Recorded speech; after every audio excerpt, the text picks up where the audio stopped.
warahmatullahi wabarakatuh. Perkenalkan, nama saya Devi Jirianti, BP 18THP1007, praktikan kelas pengemasan, penyimpanan, dan penggunaan jurusan Teknologi Hasil Pertanian Universitas Andalas. Baiklah, di sini saya akan menjelaskan mengenai proses pengolahan bioplastik ramah lingkungan.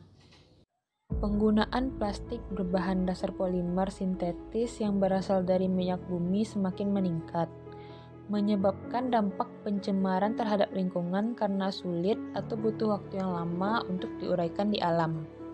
Maka dari itu dibutuhkan plastik dari bahan alami yang mudah dapat terdekomposisi serta ramah lingkungan sebagai upaya mengatasi pencemaran lingkungan yang semakin meningkat. Plastik biodegradabel merupakan solusi untuk permasalahan tersebut. Plastik ini merupakan material polimer yang dapat berubah struktur kimianya, di mana saat kemasan dibuang ke tanah, kemasan akan hancur secara alami dan cepat akibat proses degradasi alam. Bahan yang digunakan dalam pembuatan plastik biodegradabel ini ialah maizena, air, minyak goreng sebagai plasticizer, dan cuka. Sedangkan alat yang dibutuhkan dalam pembuatan bioplastik ini ialah sendok takar, spatula masak, teflon untuk memasak, spatula plastik untuk meratakan adonan. Berikutnya ialah cara pembuatan filler bioplastik. Dalam pembuatan filler ini digunakan dua perlakuan yang berbeda. Salah satu adonan akan diberi agar, sedangkan yang satu lagi tidak. Pertama, dicampurkan 1 sendok maizena, setengah sendok cuka, 6 sendok air, dan setengah sendok minyak ke dalam teflon lalu diaduk hingga semua terlarut.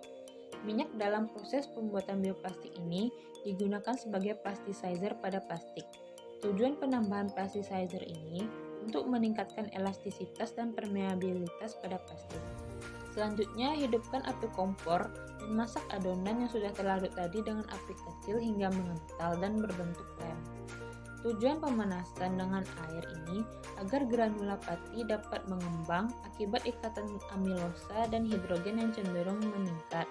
Jika granula terus meningkat, maka granula tersebut akan pecah dan viskositas menurun. Setelah itu, tuang adonan yang kental tadi di atas wadah datar dan ratakan. Jangan terlalu tebal atau tipis. Terakhir, keringkan adonan pada suhu ruang dan jika ingin plastik cepat mengering, jemur di bawah sinar matahari.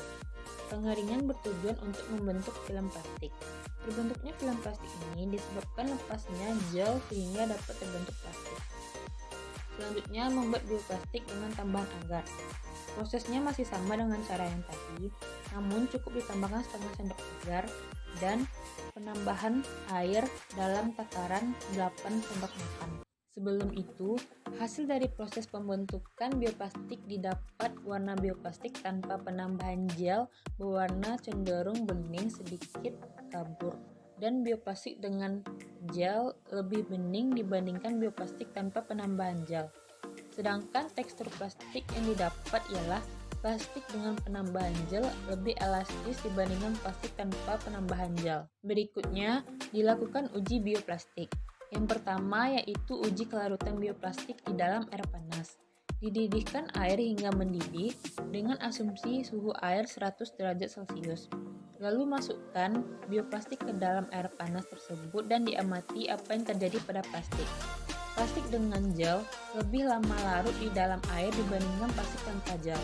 Namun, kedua plastik sama-sama larut dan terdegradasi di dalam air.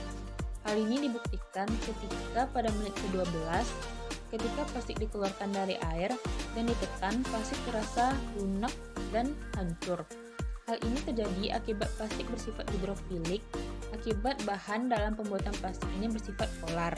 Terakhir, pengujian biodegradabilitas plastik di dalam tanah.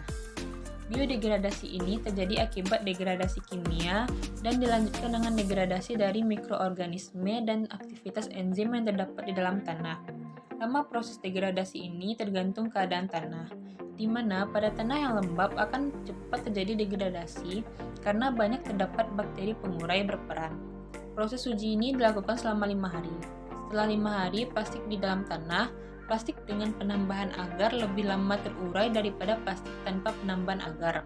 Sehingga dapat disimpulkan dari kedua pengujian ini, plastik dengan tekstur dan tingkat biodegradasi paling lama ialah plastik dengan perlakuan penambahan agar. Demikianlah proses pengolahan pembuatan bioplastik dari saya. Mohon maaf bila ada yang salah. Assalamualaikum warahmatullahi wabarakatuh.